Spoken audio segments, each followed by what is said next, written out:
Agora, o interessante é que quando o diabo diz isso, a maioria de nós pensa apenas em poderes políticos imediatos, mas na realidade a gente está falando, quando o diabo está dentro dessa equação, ele é que está dizendo: tudo isso eu te darei se prostrado me adorares.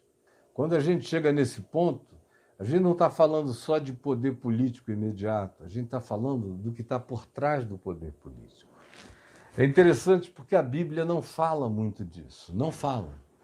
A gente começa a ouvir um pouco mais disso nos Salmos, em alguns Salmos, quando fala que o Senhor, o Adonai, preside na Assembleia dos Benai Elohim, dos anjos superiores, dos principados e potestades. O Senhor Supremo preside sobre eles. A gente vê em alguns salmos em que não se está falando de deuses ídolos dos povos, mas de deuses angelicais caídos, de príncipes, principados espirituais. A gente lê no livro de Jó essa mesma assembleia de principados dominando reinos variados deste mundo, na presença do Senhor Deus. E do pedido de Satanás naquela assembleia de anjos, de principados, de potestades espirituais, para molestar a Jó. A gente começa a ver essa ideia de principados e potestades espirituais se desenvolver mais no exílio em Babilônia, onde a riqueza desses conhecimentos sobre os outros deuses eram bem maiores do que na expressão da compreensão imediata dos israelitas. Eles tinham aprendido muito durante os 430 anos sobre os deuses do Egito. Mas quando eles foram para a Babilônia, eles foram de fato para o nascedouro da civilização humana contemporânea. Eles foram para a terra de Abraão, da Mesopotâmia, de Ur dos Caldeus. Já tinha acontecido, portanto, o dilúvio, já havia a epopeia de Gilgamesh, havia a história e os contos dos Anunnaki, que eram equivalentes aos Nefilins, equivalentes aos filhos de Deus que geraram com as filhas dos homens os gigantes poderosos que dominaram toda a antiguidade e corromperam a natureza humana e da criação. Era a mesma equivalência que a gente encontra. E foi nesse outro lugar, de onde originavam-se os babilônios, de onde estavam os caldeus, vieram os babilônios, os medos, os acádios, depois os persas. E foi especialmente na época dos persas em que essa teologia se desenvolveu mais na cabeça dos judeus. Foi no período da ausência do templo, que tinha sido destruído alguns anos antes por Nabucodonosor. Foi nesse período de 70 anos onde eles conviveram com caldeus babilônios, com medos e persas, e com persas, e um pedaço de convívio com a cultura que se espalhava dos gregos no movimento de helenização que já estava ecoando pela terra. Naquele período, onde também as filosofias gregas viajavam, onde os ditos de Zaratustra estavam presentes, onde havia algumas outras expressões de conhecimento espiritual extremamente sofisticadas e que influenciaram os judeus, que tinham acabado de criar, porque não tinham templo, criaram as sinagogas, que eram lugares de reflexão teológica, de leitura da Escritura, de tradução, de copismo, de ensino para as crianças, para os jovens, para os adolescentes, para os adultos, acerca da lei, dos mandamentos e daquelas que eram as questões levantadas. Aí começaram a surgir várias novas concepções que a gente depreende, por exemplo, no livro de Ezequiel. O livro de Ezequiel é um livro carregado de presenças de seres de outras dimensões. Começa com aqueles girantes, aquelas rodas com cambotas e olhos em volta. Começa assim. O livro todo é entremeado por essas manifestações de seres celestiais poderosos chegando, entregando mensagens, se afastando de maneira horripilante, que nem o profeta aguentava a presença, caía, desmaiava, não suportava ficar em pé, panicava. Filho do homem, põe-te em pé e eu falarei com ele, contigo. A mesma coisa no livro do profeta Daniel, onde tudo isso vai crescendo.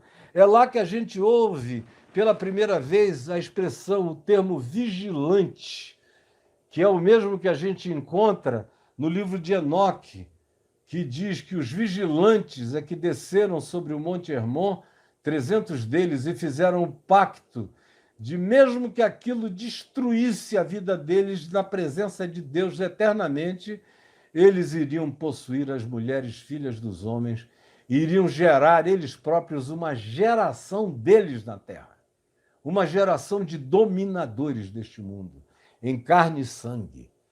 Vigilante é a palavra que Daniel usa. Ele fala do anjo Gabriel, fala do príncipe Miguel, que é um principado, diz que Miguel é o príncipe de Israel, principado de Israel.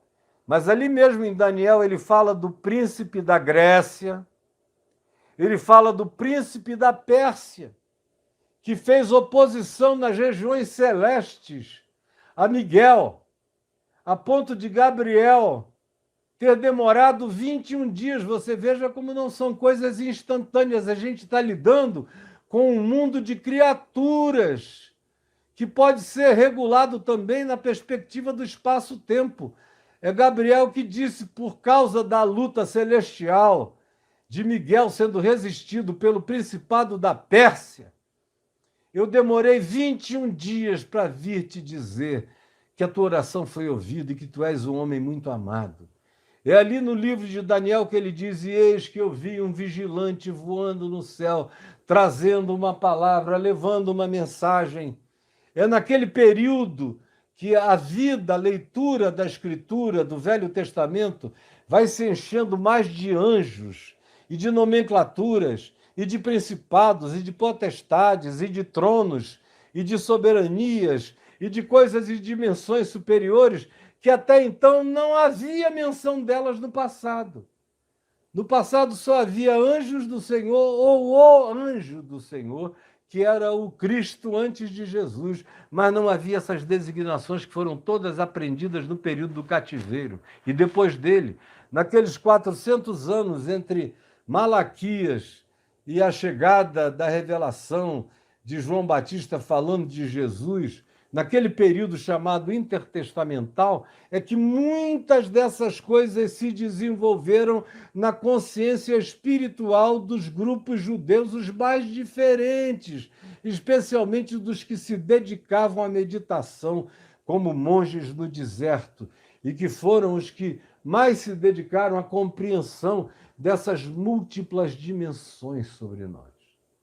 Então, voltando ao texto, quando a gente está falando aqui de que o diabo diz, eu te darei os reinos deste mundo, ele está dizendo, olha, todos os principados e potestades que estão sobre todos esses reinos e que darão todo o trabalho a todos aqueles que quiserem te servir ou andar contigo, esses todos estarão também sobre o teu domínio. Eu entrego tudo aquilo que se entregou a mim, eu entrego a ti, com uma condição: que tu reines em meu nome, que tu uses o teu nome para fazer a minha vontade no mundo, que tu uses as tuas terminologias, os teus ditos, aquilo que tu desejas que as pessoas creiam como fé, pode transformar em crenças sistematizadas,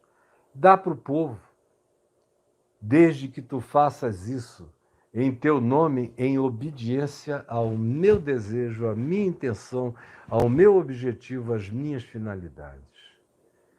E aí é que, nesse sentido, o cristianismo se tornou a expressão daquilo que Jesus negou-se a fazer. Jesus disse: somente ao Senhor teu Deus adorarás, e somente a Ele darás culto. Agora, nós usamos o nome de Jesus, usamos os batismos, a ceia, os sacramentos, falamos promessas de Deus, citamos a Bíblia. O diabo adora citar a Bíblia, como a gente viu anteontem, ontem. Adora. Aqui ele cita o Salmo 91, que é o mais poderoso salmo de proteção. Você veja onde ele chega, como ele se mistura com Deus, com a Bíblia, com a Escritura, com Jesus. Agora está aqui dizendo a Jesus: olha, põe a tua cara para fora. Pode usar teu próprio nome, mas desde que tu faças conforme a minha vontade. A glória é tua, mas a vontade cumprida é a minha. E eu tenho os meus objetivos, que a gente lê na carta, na epístola, no Evangelho de João, no capítulo 10, que esse ladrão, seja ele ladrão humano, ladrão espiritual, ladrão de qualquer natureza, vem sempre para matar, para roubar, para destruir. Então você que anda assim numa ingenuidade brutal, e eu sei que muita gente se entregou a isso no curso dos tempos e ultimamente também, na maior ingenuidade, na total ignorância, em absoluta manipulação que pode ser atribuída apenas aos crentes, não aos pastores. Os pastores sabiam o que estavam fazendo e de que poder eles estavam se alimentando. E quando usaram o nome de Jesus para manipular vocês, todos eles já estavam de quatro no ato, na presença do diabo, do príncipe deste mundo, do Deus deste século. Que essa palavra, que eu preciso terminar agora, porque eu já falei 1h20, entre no seu coração de algum modo, e que você fique sabendo de uma coisa: quando a gente resiste, guarde bem o que eu estou lhe dizendo, quando a gente resiste, olha como tudo termina. Com isto o deixou o diabo. A gente tem alívios, tem folgas. A gente resiste, como o irmão de Jesus, Tiago, ensinou. Resistir ao diabo, resistam ao diabo, e ele fugirá de vós. Resistam. Não deem um passo, 1 milímetro atrás. Sem barganhas. Com Deus, quanto mais com o diabo.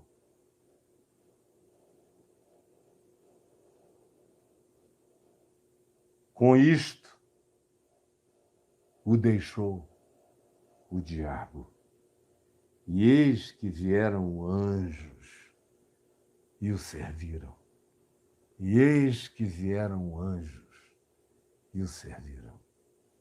Aguenta firme, mesmo que você tenha que ficar sozinho, sozinha.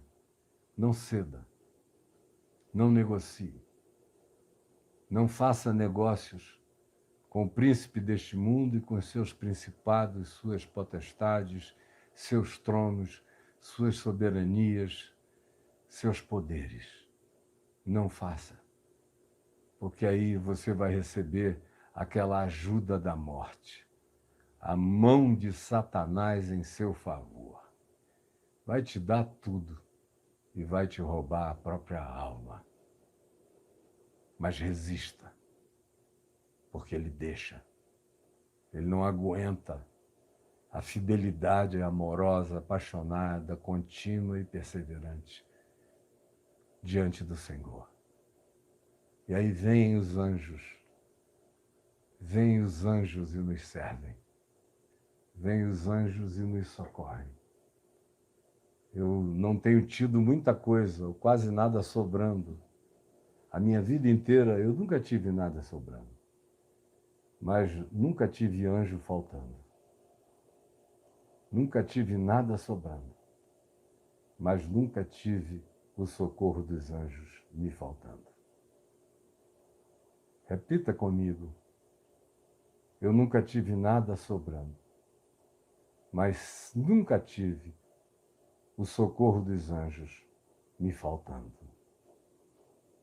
Resisti ao diabo, e ele fugirá de vós, e os anjos do Senhor servirão a mim e a você e a todos nós.